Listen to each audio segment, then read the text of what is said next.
Now in this video, we're going to go through the Mets' top 5 prospects according to MLB.com or MLB Pipeline, whatever you want to call it. But before we get into that, I need you to hit the subscribe button so you can find out all the details on these players. And also, you want to stick around and subscribe to this channel so you can learn about every player the Mets have in their farm system. I'm going to go through every single player before we get back to spring training in February. But before we get into that, here we go.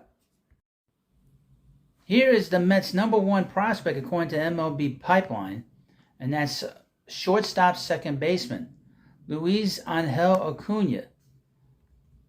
Acuna signed out of Venezuela in 2018 for $425,000, more than quadrupling the $100,000 bonus the Braves gave his older brother Ronald 4 years earlier. Luis Angel may not have his older brother's superstar ceiling, but he does have the potential for solid tools across the board.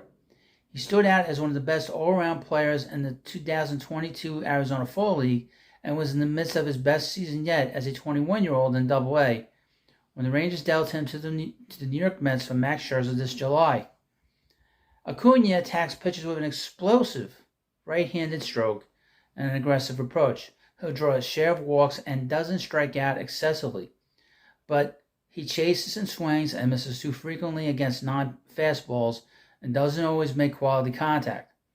If he can settle down a bit and drive the ball in the air on a more regular basis, he could be a .270 hitter with 20 or more homers per season. Combining solid speed with savvy on the bases, Acuna swiped 126 bases in 151 attempts during his 2+ years of full-season ball before this trade. Earlier in his career, he faced some questions about his ability to remain at shortstop, but he has shown that he has the solid range and arm to do so. He has the tools and athleticism to play all over the field, all over the diamond. And when Francisco Lindor in New York, Acuna could wind up at second base or in center field. At number 2 in the Mets farm system is outfielder Drew Gilbert. Here we go, Drew Gilbert. He might have had the second best stuff among prep pitchers from the upper Midwest in the 2019 draft, trailing only Pirates first rounder Quinn Priester. But Gilbert's 5'9" frame and Tennessee commitment slid him to his home state Twins in the 35th round.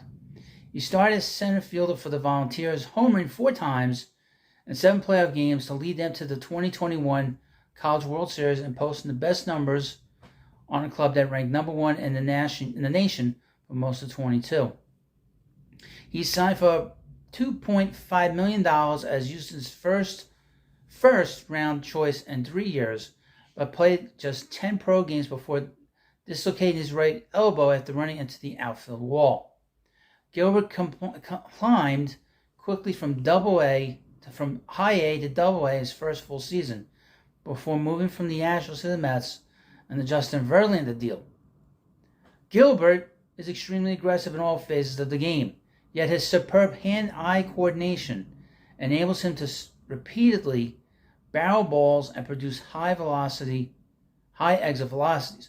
His left-handed stroke can get long before he hunts home runs, and while he rarely strikes out, he does make good ground ball contact and desire. He's not physical, but does have enough bat speed and strength to provide 15 to 20 homers per season without selling out for power. Gilbert has solid to plus speed and uses it to steal and take extra bases. His quickness and instincts allow him to cover ground in center field, where he shows the plus arm strength that produce fastballs clocked up to 93 miles per hour during infrequent college pitching appearances. A fiery competitor with a lot of emotion, he's destined to become a fan favorite but needs to play more under control at times.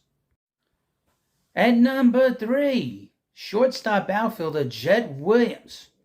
The Mets had 2 top 14 picks in the 2022 draft and used the first 11th overall on a potential quick mover in Georgia Tech catcher Ken Parada and the second 14th overall on a more long-term project with as much upside in Texas high school shortstop Williams, who signed below slotted $3.9 million. While Parada pops in his own way, the Williams selection had some scouts and evaluators abuzz after he showed one of the best hit tools on the showcase circuit, and he continued hitting in a brief Florida Complex League stay in which he posted an .804 OPS in 10 games. Standing at just 5'6", Williams has continued to impress Mets officials. His ability to find the barrel consistently and swing at good pitches to hit. Those skills, combined with his capacity to handle velocity, should translate well to each stop up the ladder as he enters full season ball at 19 years old. Thanks to bat speed and a leg kick that helps with lift on contact, the Dallas area native has a little more power than his size alone indicates, and might settle into 12 to 15 homers annually. A plus runner, Williams is athletic enough to track down balls at shortstop, but is still raw defensively, relying more on his athleticism than instincts. The Mets believe that will change as he gets more access to the pro ranks, but even if he needs to move to second or center field, he can still be a quality up-the-middle talent whose value lies in his bat. At number 4, second baseman, outfielder, shortstop, Ronnie Mauricio. Mauricio has been brimming with potential since signing out of the Dominican Republic for $2.1 million in July 2017. But now entering his age 22 season, second on New York's 40-man roster. The rubber is meeting the road. The switch-hitting infielder put up back-to-back seasons with a 296 on-base percentage in 21 and 22. The latter coming entirely to Double-A Binghamton. He did set career highs in home runs, extra base hits, and stolen bases during his 123-game stay in the Eastern League.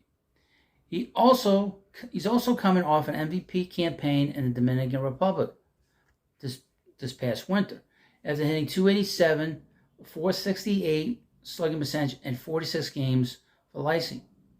Mauricio looms large in the box at 6'3" and can make loud impact upon contact from an open stance, especially when hitting from the left side, where he has better slugging numbers. It's that contact part that's been a major issue.